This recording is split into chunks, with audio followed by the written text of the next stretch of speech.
അപ്പൊ ഇനി ഞങ്ങളുടെ പരിപാടി ഇവിടെയാണ്. ഈ മൂന്ന് പഴം കൊണ്ട് ഞാൻ നിങ്ങളെ നെട്ടിക്കാൻ പോകുന്നു. നോമ്പിന് അത്താഴച്ചോറ് കഴിഞ്ഞാൽ താട്ടി ഉറപ്പിക്കാൻ പറ്റിയ ഒരു കിട്ടിക്കാച്ച ഐറ്റം തയ്യാറാക്കിയാലോ. ആദ്യം നമുക്ക് പഴം കിട്ടിയിരിക്കാം. നല്ല മുണ്ടക്കന് ഗ്ലാസ് അങ്ങോട്ട് എടുക്കുക. ഓരോ പഴം അങ്ങോട്ട് തൊലിച്ച് ഗ്ലാസ്സിലേക്ക് ഇടുക. ആവശ്യത്തിന് പഞ്ചസാര അങ്ങോട്ട് ചേർന്ന് കൊടുക്കുക. ഒരു ഇടിമുട്ടി എടുക്കുക. 5-6 ഇടി അങ്ങോട്ട് കൊടുക്കുക.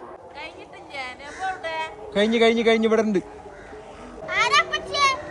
അത് ഉമ്മച്ചി കുഞ്ഞോളമ്മച്ചി കാണാഞ്ഞിട്ട് ചോദിച്ചതാ. ഒരു പിടി അവലും കണ്ട് എടുക്കുക. ഗ്ലാസ്സിലേക്ക് ഇട്ട് കൊടുക്കുക. ഇനി നമ്മൾ അമ്മിണി പശുവിന്റെ ശുദ്ധമായ പാലം കണ്ട് വെച്ച് കൊടുക്കാം. മാങ്ങ പറിക്കണ തോട്ടി പോലുള്ള സ്പൂൺ അങ്ങോട്ട് എടുക്കുക.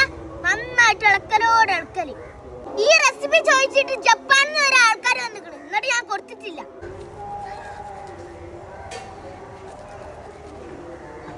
ഇനി നമ്മളെ ലാസ്റ്റ് ആയിട്ടായ കടലക്കുട്ടന്മാരിട്ട് കൊടുക്കാം. ഇനി നമ്മളെ വിരുദ്ധനെ നമുക്ക് കുടിച്ചു നോക്കിയാലോ.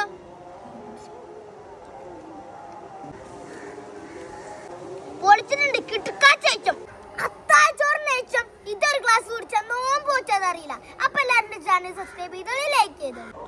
അപ്പൊ ഞങ്ങളെ മരത്തുമ്പിലുള്ള മുരിങ്ങക്കായ് ഇപ്പോഴും ഉണ്ട് കേട്ടോ. പറിച്ചിട്ട് മാഷാ അല്ലാഹ് ഒരുപാടുണ്ട്. അപ്പുറത്തൊരു മരമുണ്ട്, അതിലും ഉണ്ട്.